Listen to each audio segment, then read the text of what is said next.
Welcome to Talking Point from the Church's Fellowship for Psychical and Spiritual Studies.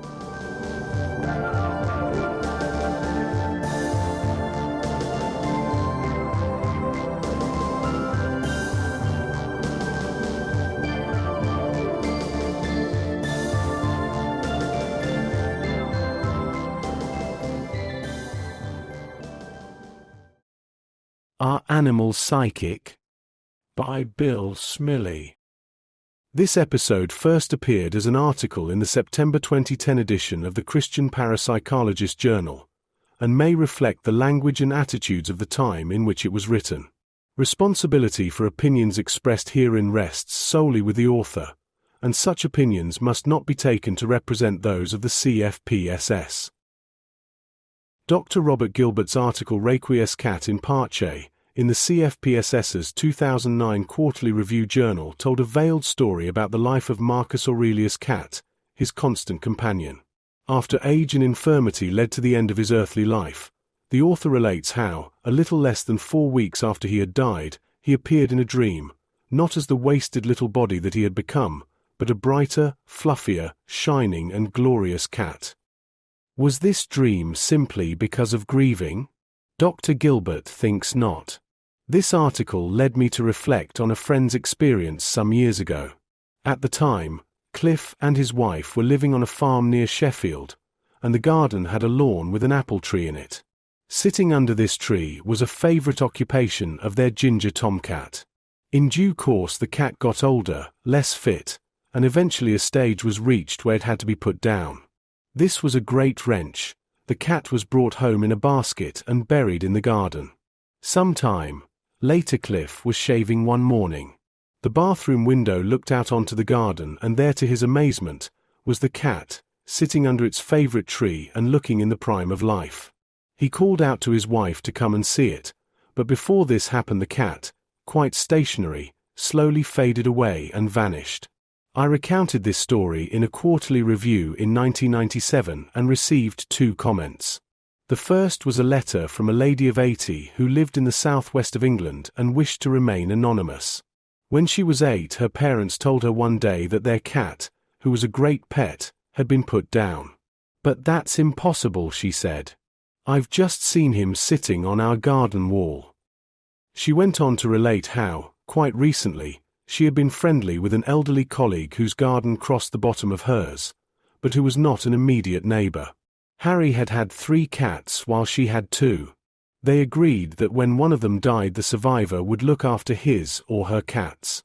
One day 2 cats came into her house, each curled up in a chair and made themselves quite at home. This was repeated for several days and was so uncanny that she rang his neighbour and ascertained that Harry had died in hospital about the time of the cat's first visit. But why only 2 cats? It transpired that the third had died about 2 weeks before Harry. Since then the cats, to her knowledge, had never gone back to their former home. The second comment, by Marjorie Gallimore, was published in the spring 1998 Quarterly Review. She relates how, when her vicar, Father Theo Thomas, called to take her to a CFPSS day conference in Worcester, he apologized for having to bring along a puppy whose mother, Emma, had been tearfully buried the previous day. Father Theo wanted to put the puppy in the back of the car, but she insisted on having the pup on her lap. He was cuddled and as good as gold. The following evening, she was kneeling by her bed saying her prayers and with her eyes shut, when she became aware of a larger version of the pup looking up at her with such expressive eyes. She was sure that the mother had come to thank her for looking after her puppy. When she next saw Father Theo, she mentioned the incident. He said, "How strange, Marjorie, because the other day as I was returning to the vicarage in the car I heard, so clearly, Emma's own welcoming bark, before I remembered, sadly, that she had died." Are these experiences replicated much more widely? And do they have a parallel with paranormal experiences between humans? A summary of the history of life on Earth is given in Bruce Lipton's The Biology of Belief. In a section headed The Origins of Life, "Smart cells get smarter," he states, "single-celled organisms were the first forms of life on this planet. Fossil evidence reveals that they were here within 600 million years after the Earth was formed.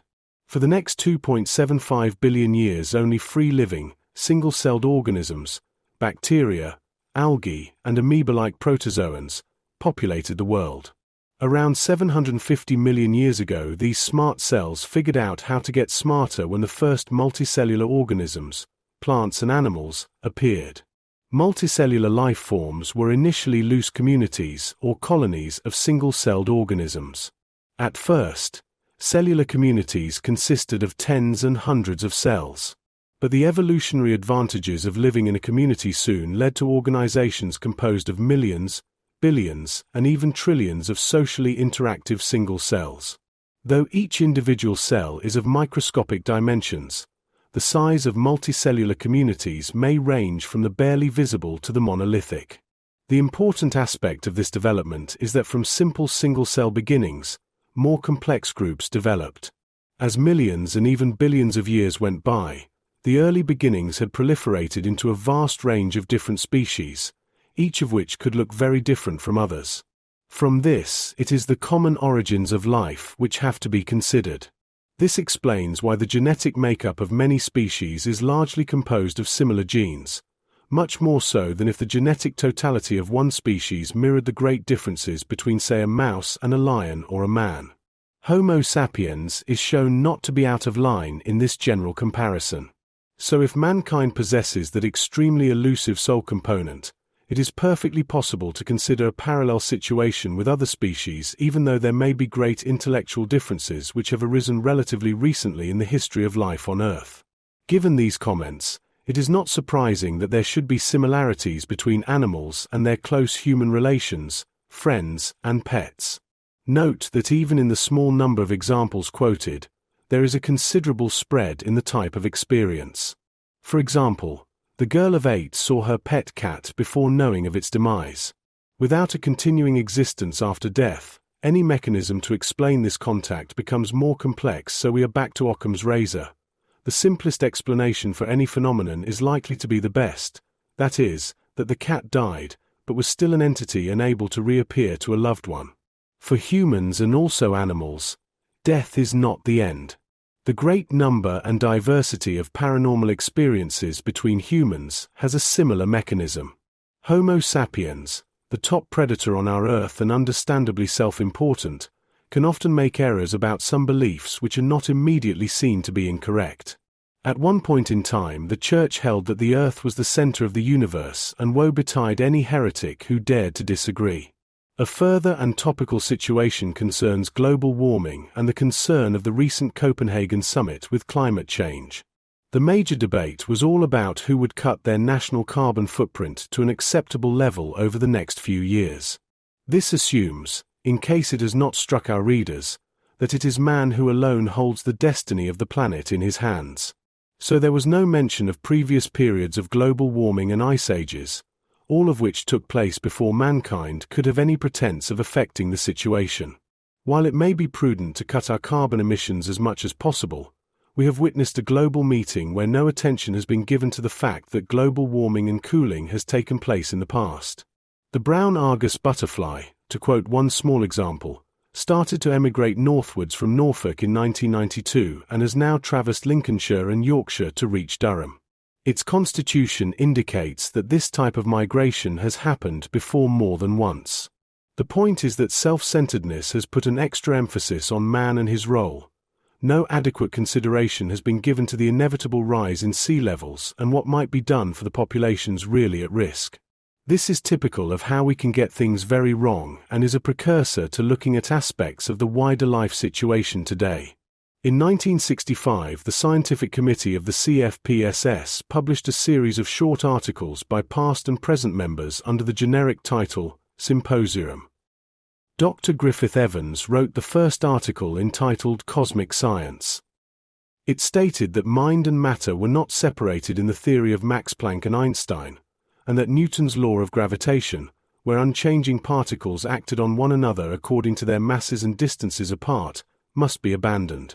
40 years later in 2005, Bruce Lipton made the same general point, comparing the very significant difference in approach between Newtonian physics and what is now known as quantum physics or quantum mechanics.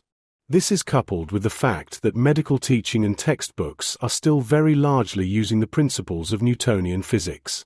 These work very well for larger bodies, such as planets and even apples, but fall apart at the atomic level. Bearing this in mind, we can transfer our attention to the views of Richard Dawkins and like-minded people whose mantra is that selfish genes are king, there is no God, only the laws of chance, and that therefore suitable slogans to get the message across can be put on the sides of our buses. In a world where chance or chaos rules, it follows that paranormal events are due to delusion or quackery. They certainly do not conform to scientific experiment, and even in the face of mounting scientific evidence, Lipton quotes 150 references, there is a stubborn adherence to a material world and that part of scientific method which relates to Newton's laws. The fact that there is mounting evidence in favor of interconnected energy fields and against everything being made of particles and separate may not seem important to the layman, but can have a significant bearing in the field of research. In medicine, and again I quote Lipton, the gene is not king and immutable. The membrane surrounding a cell equates more to the mind of a cell. Take away the membrane of a cell and it dies. Take away its genes and it does not die until lack of some essential repairs several weeks later. Also, genes can be modified in certain circumstances, including interaction with thought. So one's life is not just controlled by a set of genes. It is not the purpose of this article to go into details, merely to note that the main planks of Dawkins's position are both under steady and continuous challenge. Nevertheless, it is still possible for outmoded concepts to get backing. Life today is more complex than merely supporting or challenging aspects of Newton's and Darwin's findings to postulate a state of affairs, which may or may not be explained away as a mere matter of chance. There are many more choices like radio, a multiplicity of TV channels, computer games, the internet, and cars, to occupy people's time and thoughts. Also, there is the creeping materialism of Western capitalism, which is immoral and in which money can be seen as God. Those firms which are run on ethical lines and which do have a moral dimension are motivated by their directors, not by capitalism. In the Daily Telegraph business section of the 19th of January 2010, there was an article on the back page headed "Survey Highlights Crisis of Ethics." More than two-thirds of people believe the current economic crisis is also a crisis of ethics and values, according to a World Economic Forum (WEF) opinion poll. The survey, based on 130,000 Facebook members from 10 G20 economies, found that only a quarter of people believe that large multinational companies have a value-driven approach to their sectors. There seems to be a rising and accepted trend of selfishness and greed around nowadays, and I suggest that it might be wise to arrange for what is still the silent majority in Britain to make its collective voice heard. Here are some initial possibilities. The main purpose would be a wake-up call from individuals proclaiming that there is life after death. A second coupled comment is that there is a moral dimension to life. No other criteria, so that it would be possible for any individual, including those from various religions or none all, to sign up. Access would be via the internet, and the financial cost could be balanced via advertisements from ethical firms. There may be other internet approaches of which I am unaware. Unless initial feelers on a pilot scale indicate that the likely uptake would be in millions nationally, there would be little point in starting. A large body of people of the same opinion would impinge on the national consciousness, and that would be worthwhile. If step 1 was successful, any following steps could then be debated. Somewhere in all this there is ultimate reality and, at the risk of being considered flippant, those who believe in a continuance of life after death will at some point have the satisfaction of knowing that they were right, whereas those in the other camp will not. Some years ago I had an unexpected experience of finding myself outside time, and this was reported in the Christian Parapsychologist.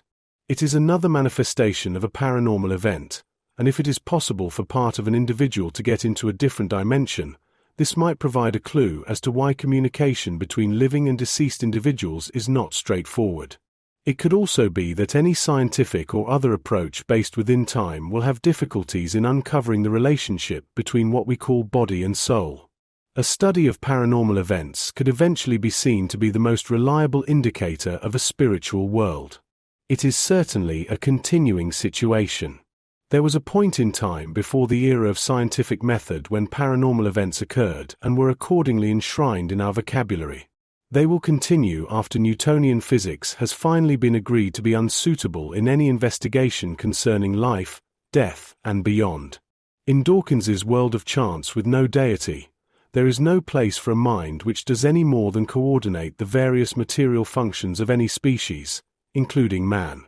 In a world where different species have had to fight for survival, it should not be necessary for any form of consciousness to include the extra luxury of paranormal events. The argument that they do not conform to the replication of scientific experiments may be satisfactory as long as that method can be seen to answer all aspects of our total situation. Nowadays, however, this is manifestly not the case. There are vast numbers of paranormal cases plus information from some which has been verified and cannot be logically explained.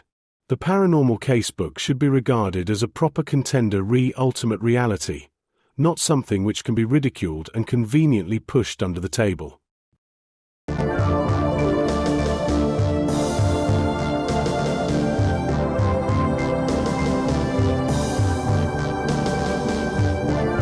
You have been listening to Talking Point from the Church's Fellowship for Psychical and Spiritual Studies. To find out more, please visit www.churchesfellowship.co.uk.